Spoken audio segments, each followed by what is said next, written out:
Hello. হ্যাঁ হ্যাঁ, আমি তো চলে আসছি আজকে। হ্যাঁ হ্যাঁ হ্যাঁ, হ্যাঁ ভাই, হ্যাঁ বলেন। বাড়ির কাজ চলতেছে, বাড়ির আমার কাজ শেষ হয়ে কবে শেষ হবে আমার চলে যাবে তোমার। রে সিঙ্গাপুর প্রবাসী বাসত বকছি না, আজকে বাইতে আইছি, আজকে ওর বাড়ি টাকা চলে আমার তেলা করে ফোন দে। হ্যালো, এ তাড়াতাড়ি আয়, যে সিঙ্গাপুর প্রবাসী বাসত বকছি আইছে, আজকে ওর বাড়ি টাকা দেওয়া লাগবে, তাড়াতাড়ি আয়। এ তোরা তো এনেই রইছু, শোন শোন শোন, আজকে তো বাসত বকছি সিঙ্গাপুর থেকে বাইতে আইছে, মালপাতি তো শিওর লিয়ে আইছে, আজকে ওর বাড়ি তো টাকা দেওয়া লাগবে। তোরা কি পারবো নাকি আরো দুইজনে? আমরা বলে পারবি কি না? সাবাস, এই জন্যই তো তোর ভালো লাগে। আরে চলো তো বাইরে কি করে? আমি তো আছি, আমি কি বলছি? আসলে 50-50 যা। হ্যাঁ হ্যাঁ, আরে আপনাকে দায়িত্ব দিয়ে দেন। মোট দায়িত্ব আমার। কমপ্লিট করে আচ্ছা, ঠিক আছে। আচ্ছা সিঙ্গাপুর প্রবাসী কাছে বসে আছে। মালপাতি দিয়ে আইছে বুঝছো? ওই উস্তাদ আমার কাম দিল। তাহলে কই শিওর চলে আসিস রাত্রে। উস্তাদ কাম পাওয়া গেছে। ঠিক আছে।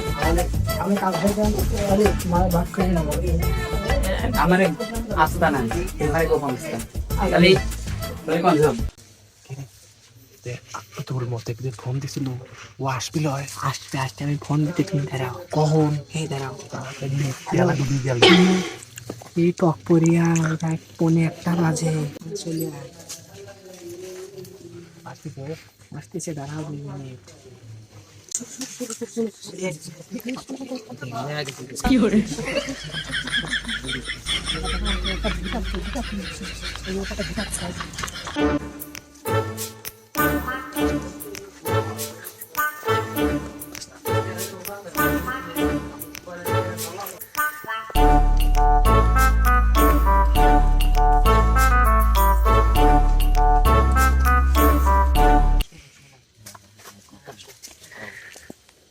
ওই যে ওই 73 সালে সে চুরি করে আইছি। বাবু বুঝো নাই, বাইলাম চুরি করবে। বুঝো নাই, কি করে? মাঠটা তা লাগবে, পাত্তা খাওয়া দেখো। এই যে টিপ লাইছি আমার মা, টিপ টিপ দিয়ে দিছে। আচ্ছা আজকে থাকছে। ওই চলো মাটা তুমি দেখছি। হ্যাঁ, চুরি করবো তুমি।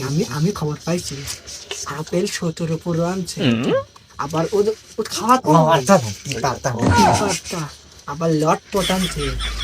হটপট লো বাবু, হটপট। ও বাবু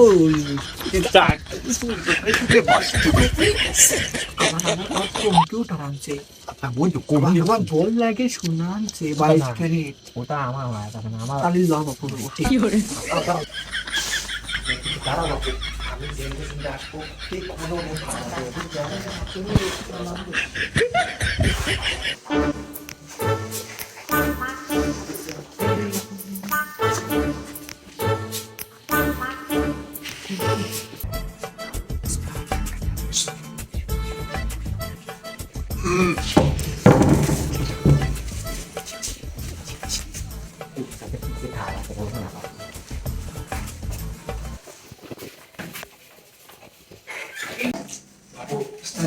আমি তো ঢুকে আসছি। আমার তো 20 বছর অভিজ্ঞতা। তুমি নাই, ওই যে টয়লেটের মধ্যে যাও, শোনা না লোক ধুয়ে দেয়। কি করে?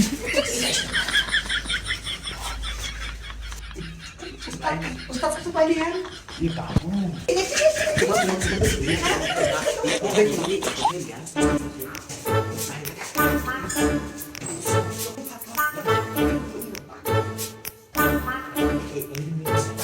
কি করে?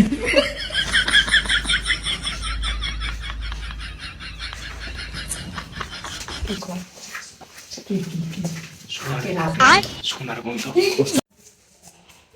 শালা পারে একটা সরাইছে। শালা কি করি লাভ হয়েছে।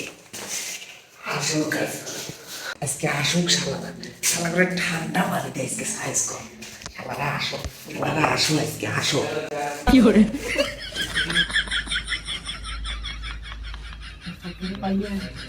শোনো বাবু, কেউ নাই কে। আমার লটপট দিয়ে দাও। বুঝলো বাবু, আমি আচ্ছা জানান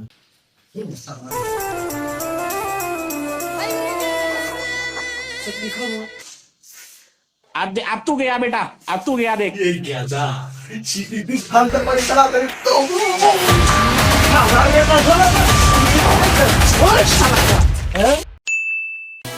সুপ্রিয় দর্শক মন্ডলী, আসসালামু আলাইকুম। আমি আছি আপনাদের সাথে অসময় টিভি থেকে সময় মতো পৌঁছে এসেছি সিঙ্গাপুর প্রবাসী বাসের পক্ষীর বাড়িতে।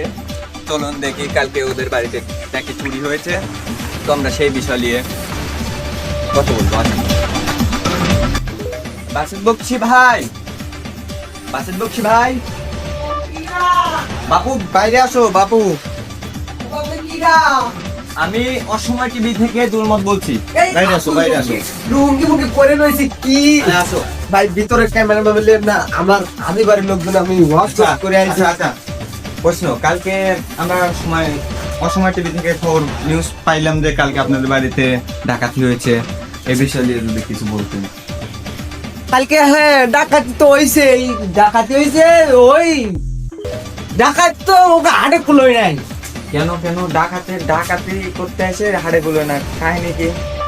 আমি বাসের বকছি, আমার বাড়িতে এসে ডাকাতি দেবে, এটা কি মানে না? আমি 45 বছর সিঙ্গাপুর আইছি, টিয়া পয়সা কামাই কত সুন্দর একটা বাড়ি দিয়েছি, আপনি দেখছেন না? আপনি কি সিঙ্গাপুর থেকে বডিগার্ড সাথে নিয়ে আসছেন নাকি? না আমি সিঙ্গার। ডাকাতি ভয় পাবে আপনার দেখে, কাহিনী কি? কাহিনীটা হচ্ছে ওই আমার এই ঘর লাগছে, আমি তো বুঝে গেছি। বুঝে যাওয়ার পরে আমি কোনো উপায় না পাই না, আমার ট্যাপে ঠান্ডা পানি দিয়ে আবার মারতে বহুত জোর মারছে। তার মানে ওখানে তারপরে কাছে একটা হচ্ছে, আমি সিঙ্গাপুর থেকে এত বড় একটা বুঝতে চাবি তো সাইডে নিয়ে আসছিলাম। এখানে হ্যাঁ। আচ্ছা, তাহলে ঠান্ডা পানির ভয় ডাকাত পলাতো? হ্যাঁ ঠান্ডা পানি তো সামথিং বিষয়, এরকম নিউজ বাদ বেকুন নিউজ হয়ে যাবে। হ্যাঁ কিন্তু আমি যেসব জিনিস দেয় ওখানে মনে হয় 7 দিন তরাইশের গাছ পড়া খাওয়াই লাগবে। 7 দিন ঠান্ডা পানি দিয়ে কি ওখানে গায়ে গেছে? আমি একবার ধুয়ে দিয়েছি। আর যেসব জিনিসপাতি তারা আমি তো ভাই এই শীতে ঠান্ডা পানি তো তার তো ওরা তো শেষ, ওরা তো জীবনে চুরি না ভাই। হ্যাঁ এটা খুব একটা চলমান বুদ্ধি, টেকনিক্যাল বুদ্ধি। কারণ আমি যখন সিঙ্গাপুর ছিলাম তখন আমার একটা মালিক বলছিল যে বাসেট ভাই আপনি থেকে যান, আমার কিছু টাকা পয়সা আপনাকে দিচ্ছি, ব্যাংক অ্যাকাউন্ট। আমি তখন বলছি না, আমার দেশের বাড়ি আমার খুবই ভালো লাগে, আমার দেশের বাড়ির মতো জায়গা। আমাদের কাছে অত সময় নাই। এখানে বাসের বক্সি থেকে জানা যাচ্ছে যে ডাকাতে ঠান্ডা পানি দিয়ে, মানে ঠান্ডা পানির এই ভয়ে ডাকাত পলাতক হয়েছে এখানে। তাহলে উপস্থিত বুদ্ধি বলতে ঠান্ডা পানি কাজ হয়ে গেছে। এখন দর্শক মন্ডলী, আপনারা চাইলে চোর ডাকাতকে এরকম ভাবে শাস্তি দিতে পারেন, তাইলে আর জীবনে চুরি করতে মানে ভয় পাবে। শীতের কালে অন্তত এরকম বেশি করা উচিত। চোরদের ঠান্ডা পানিতে চুবানো, ঠান্ডা পানি দিয়ে গোসল করানো, এগুলো শাস্তি দেওয়া ঠিক। আচ্ছা আজকের মতো আমরা বিদায় নিই। আচ্ছা আচ্ছা ভাই, ভালো থাকবেন।